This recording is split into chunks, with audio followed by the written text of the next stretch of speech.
Wild tour stories, yeah, of course. I was in a group called the Arsonists. We toured forever on tour. We did well because with an underground group, it was more like a punk rock band where you just tour as much as you can. And we paid to open up for the Roots. So artists coming up, you know, that was one of the things that you had to do. We paid, I think we paid $1,200 to be on tour with the Roots in Europe. An amazing time. So with the Arsonists, you know, we've been fortunate to kind of be in that early hump of the Europe scene where everyone's like, you gotta go to Europe. They really love hip hop.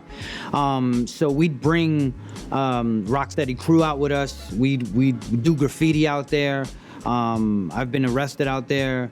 But nothing crazy in the sense like I was just doing illegal shit like motorcycle without helmet on, and you know, they want to check who I am, or a dude loses his passport.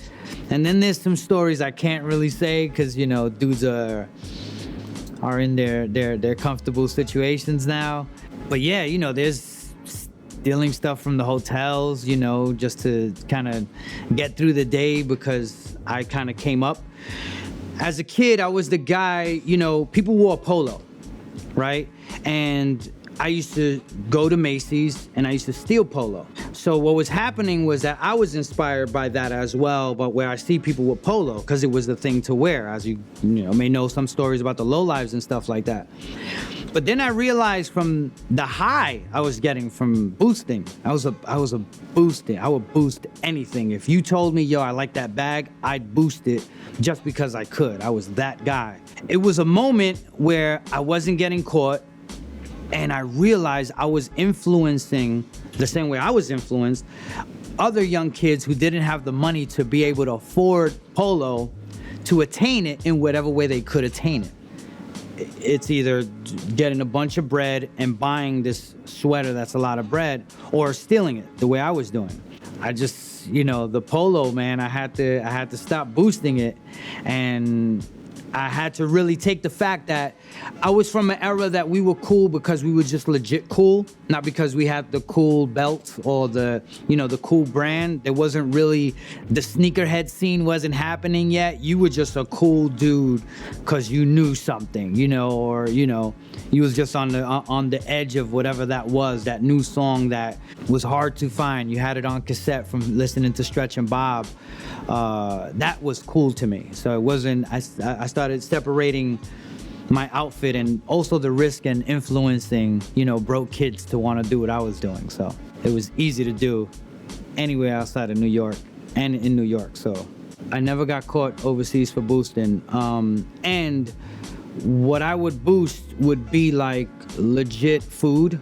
You know, I'll not that we were like needing food, but in Europe and places, it's not like here where you can get up at 3 in the morning and there's a store that you can eat at. So you know that a hotel will have a kitchen, you know, and there was an army of us.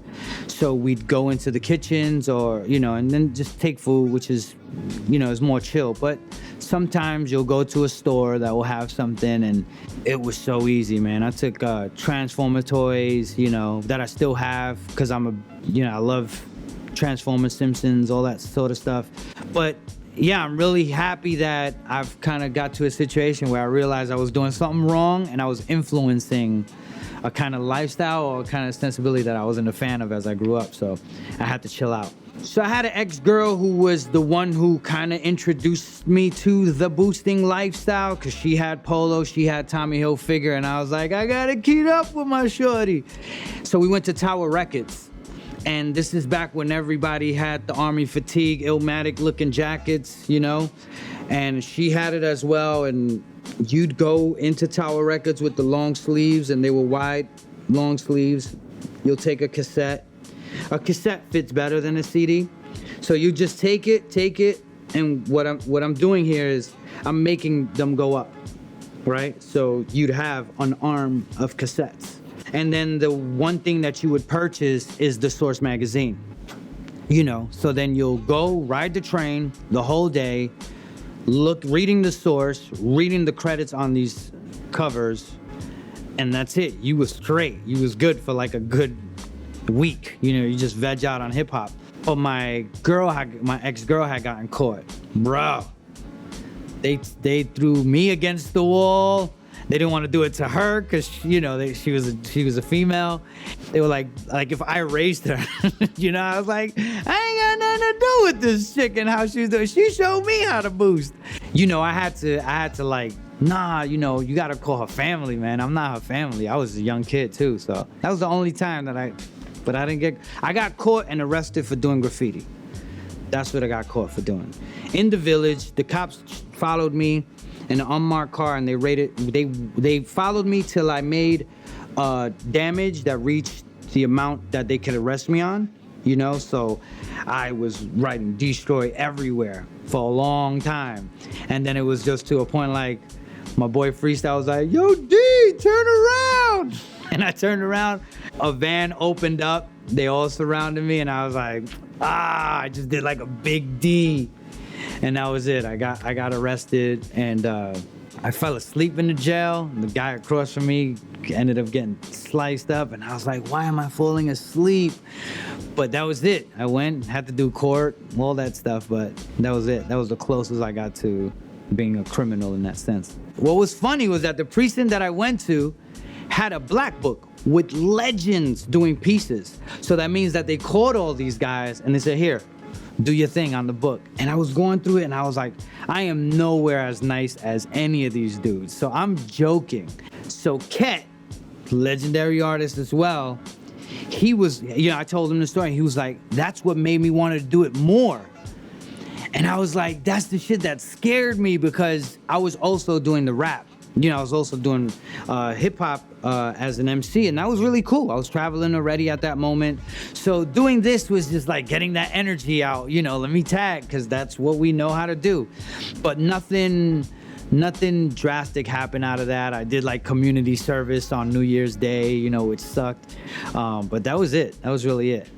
Don't lose the love, And once you start losing the love for what you're doing, move on and find something else you love. So keep the passion high at what you do, You do in your house, you could do a record on GarageBand, on your Apple, and say, I got a record, put it up on iTunes, and that's it. Mediocrity is accepted now, and that's the biggest issue that I see. There is no true blood, sweat, and tears that goes into a lot of this thing. To see him coming, I'm still thinking that's some sound guy or whatever, and he's going, and I go, huh? And he just stole on me.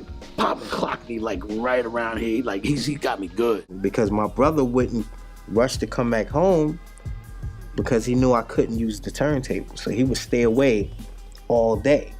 I got mad time to practice.